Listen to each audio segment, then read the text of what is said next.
Hello everyone, ಎಲ್ಲರೂ ಹೇಗಿದ್ದೀರಾ? ಎಲ್ಲರೂ ಚೆನ್ನಾಗಿದ್ದೀರಾ ಅಲ್ವಾ?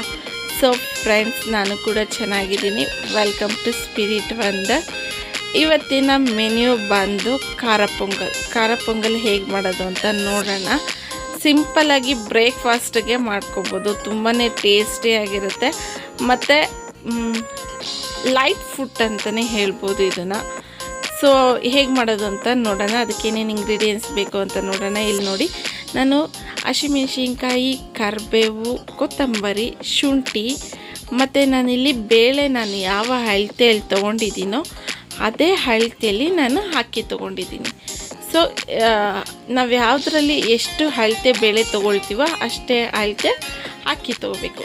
ಮತ್ತು ನಾನಿಲ್ಲಿ ಮೆಣಸು ಮತ್ತು ಮೆಣಸು ಪುಡಿ ಎರಡೂ ಕೂಡ ಯೂಸ್ ಮಾಡ್ತಾಯಿದ್ದೀನಿ.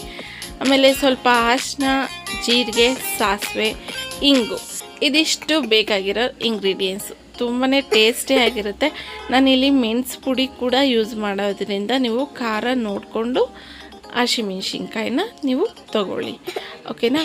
ಸೊ ಫ್ರೆಂಡ್ಸ್, ನಾನಿಲ್ಲಿ ಎರಡೂ ಮಿಕ್ಸ್ ಮಾಡಿಬಿಟ್ಟು ಚೆನ್ನಾಗಿ ತೊಳಿತಾ ಇದ್ದೀನಿ. 1-2 3 ಸಲ ಚೆನ್ನಾಗಿ ತೊಳ್ಕೊಳ್ಳೋಣ.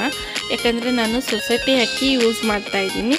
ಸೊ ಹಾಗಾಗಿ 1-2 3 ಸಲ ತೊಳ್ಕೊಳ್ಳೋಣ. ತೊಳ್ಕೊಂಡಾದ್ಮೇಲೆ ನಾನಿಲ್ಲಿ ಯಾವ ಅಳತೆಯಲ್ಲಿ ನಾನು ಬೇಳೆ ತೊಗೊಂಡಿದ್ದೀನೋ ಅದೇ ಅಳತೆಯಲ್ಲಿ ನಾನು ನೀರು ಹಾಕ್ತಾಯಿದ್ದೀನಿ. ಸೊ 1 ಲೋಟ ನೀರಿಗೆ, ಒಂದು ಲೋಟ ಬೇಳೆಗೆ 5 ಲೋಟ ನೀರಷ್ಟು ಹಾಕಬೇಕು.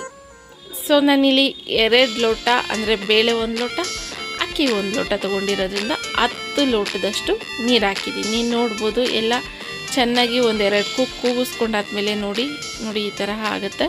ಸೊ ಇದನ್ನು ನಾವು ಇದಕ್ಕೆ ಒಗ್ಗರಣೆ ರೆಡಿ ಮಾಡ್ಕೊಳ್ಳೋಣ. ತುಂಬ ಚೆನ್ನಾಗಿರುತ್ತೆ, ಬೇಗ ಆಗುತ್ತೆ, ಕ್ವಿಕ್ಕಾಗಿ ಆಗುತ್ತೆ. ಸೊ ಒಗ್ಗರಣೆಗೆ ನಾನಿಲ್ಲಿ ತುಪ್ಪ ಯೂಸ್ ಮಾಡ್ತಾಯಿದ್ದೀನಿ.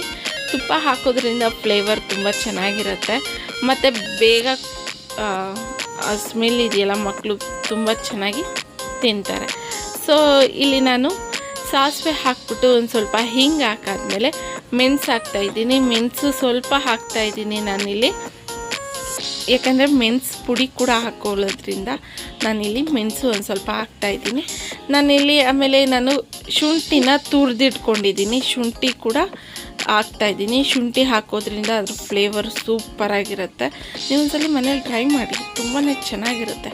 ನಾವು ಸ್ವಲ್ಪ ಇಂಗ್ರೀಡಿಯೆಂಟ್ಸ್ ಹಾಕೋದ್ರಿಂದ ಆ ಖಾರ ಬರ್ತಿದೆಯಲ್ಲ, ತುಂಬ ಚೆನ್ನಾಗಿರುತ್ತೆ. ಸೊ ಇಲ್ಲಿ ನಾನು ಹಸಿಮೆಣ್ಸಿನ್ಕಾಯಿ ಮತ್ತು ಕರಿಬೇವು ಕೂಡ ಹಾಕಿದ್ದೀನಿ. ಅದನ್ನು ಫ್ರೈ ಮಾಡ್ಕೊಳ್ಳೋಣ. ಅದಾದಮೇಲೆ ಜೀರಿಗೆ ಹಾಕ್ತಾಯಿದ್ದೀನಿ. ಜೀರಿಗೆ ಎಲ್ಲ ಫ್ರೈ ಮಾಡ್ಕೊಂಡಾದಮೇಲೆ ನಾನಿಲ್ಲಿ ಮೆಣಸು ಪುಡಿ ಹಾಕ್ತಾಯಿದ್ದೀನಿ. ಮೆಣಸು 1 ಸ್ಪೂನಷ್ಟು ಹಾಕ್ತಾಯಿದ್ದೀನಿ. ಅದಕ್ಕೆ ನಾನು ನಿಮಗೆ ಫಸ್ಟೇ ಹೇಳಿದ್ದು, ಮೆಣಸು ಮತ್ತಿಗೆ ಹಸಿಮೆಣ್ಸಿನ್ಕಾಯಿ ಹಾಕೋದ್ರಿಂದ ನೀವು ಸ್ಪೈಸಿ ನೋಡಿಕೊಂಡು ನೀವು ಇಂಗ್ರೀಡಿಯೆಂಟ್ಸ್ನ ಹಾಕ್ಕೊಳ್ಳಿ. ಸೊ ನಾನು ಅದೇ ಬಾಣಲಿಗೆ ಒಂದು ಸ್ವಲ್ಪ ರೈಸ್ನ ಹಾಕ್ಕೊಳ್ತಾ ಇದ್ದೀನಿ. ಯಾಕಂದರೆ ಅದರಲ್ಲಿ ತುಪ್ಪ ಮತ್ತು ಸಾಸಿವೆ, ಜೀರಿಗೆ ಎಲ್ಲ ಅದರಲ್ಲೇ ಇರುತ್ತೆ. ಸೊ ಹಾಗಾಗಿ ಸ್ವಲ್ಪ ಹಾಕ್ಕೊಂಡು ಮಿಕ್ಸ್ ಮಾಡಿಬಿಟ್ಟು ಅದನ್ನು ಮಿಕ್ಸ್ ಮಾಡ್ಕೊಳ್ತಾ ಇದ್ದೀನಿ. ತುಂಬ ಟೇಸ್ಟಿಯಾಗಿರುತ್ತೆ. ಸೊ ಮಕ್ಳಿಗೂ ಕೂಡ ಇಷ್ಟ ಆಗುತ್ತೆ. ಮೆಣಸು ಜಾಸ್ತಿ ಹಾಕೋದ್ರಿಂದ ಮಕ್ಕಳೆಲ್ಲ ಹಾಯ್ದಾಕ್ತಾರೆ. ಸೊ ಹಾಗಾಗಿ ನಾನು ಮೆಣಸು ಪುಡಿನ ಆದಷ್ಟು ರೆಫರ್ ಮಾಡ್ತೀನಿ. ತುಂಬಾ ಚೆನ್ನಾಗಿರುತ್ತೆ. ಏನಂತ ಅಂದರೆ ಬೇಗ ಆಗೋಗುತ್ತೆ. ಏನು ಮಾಡಬೇಕು ಟಿಫನ್ನು ಅಂತ ಜ್ಞಾಪನ ಇರೋದಿಲ್ವಲ್ಲ. ಸೊ ಹಾಗಾಗಿ ಬೇಗ ಆಗೋಗುತ್ತೆ. ನೀವು ಎಷ್ಟು ಟೇಸ್ಟ್ ನೋಡ್ಕೊಳ್ಳಿ, ನೀವು ಉಪ್ಪು ಖಾರ ನೋಡ್ಕೊಳ್ಳಿ. ಉಪ್ಪು ಕಡಿಮೆ ಇದ್ದರೆ ಉಪ್ಪು ಹಾಕ್ಕೊಳ್ಳಿ. ಲಾಸ್ಟಲ್ಲಿ ಸಣ್ಣದಾಗಿ ಹೆಚ್ಕೊಂಡಿರೋ ಅಂಥ ಕೊತ್ತಂಬರಿನ ಹಾಕ್ಕೊಂಡು ಸರ್ವ್ ಮಾಡ್ಕೊಳ್ಳೋಣ. ನೋಡ್ಬೋದು ಎಷ್ಟು ಮಿಕ್ಸ್ ಮಾಡಿದಷ್ಟು ತೆಳ್ಳಗೆ ಆಗ್ತಾಯಿದೆ, ಬೇಗ ಕೂಡ ಆಗೋಗುತ್ತೆ. ನಾನು ಇದು ಇಸ್ಕಾನ್ ಟೆಂಪಲಲ್ಲಿ ನಾನು ತಿಂದಿದ್ದೆ. ಸೊ ನನ್ನ ಐಡಿಯಾದ ಪ್ರಕಾರ ಈ ಥರನೇ ಮಾಡ್ತಾರೆ ಅಂತ ಆವಾಗಿಂದ ನಾನು ಖಾರ ಪೊಂಗಲ್ನ ಈ ಥರ ಮಾಡ್ತೀನಿ. ತುಂಬ ಚೆನ್ನಾಗಿರುತ್ತೆ. ನೋಡಿ ಎಷ್ಟು ಚೆನ್ನಾಗಿ ಕಾಣಿಸ್ತಾ ಇದೆ ಅಲ್ಲ. ಸೊ ಈ ವಿಡಿಯೋ ನಿಮಗೆ ಇಷ್ಟ ಆಗಿದೆ ಅಂದ್ಕೊಳ್ತೀನಿ. ಈ ವಿಡಿಯೋ ರೆಸಿಪಿ ನಿಮ್ಗೆ ಇಷ್ಟ ಆಗಿದರೆ ನನ್ನ ಚಾನಲ್ನ ಲೈಕ್ ಮಾಡಿ, ಶೇರ್ ಮಾಡಿ, ಕಮೆಂಟ್ ಮಾಡಿ, ಹಾಗೆ ಸಬ್ಸ್ಕ್ರೈಬ್ ಮಾಡಿ. ಇದೇ ರೀತಿ ನನಗೆ ಮೋಟಿವೇಶನ್ ಕೊಡಿ. ನಾನು ಮತ್ತೊಂದು ವಿಡಿಯೋದಲ್ಲಿ ಸಿಗ್ತೀನಿ. ಬಾಯ್ ಬಾಯ್ ಫ್ರೆಂಡ್ಸ್.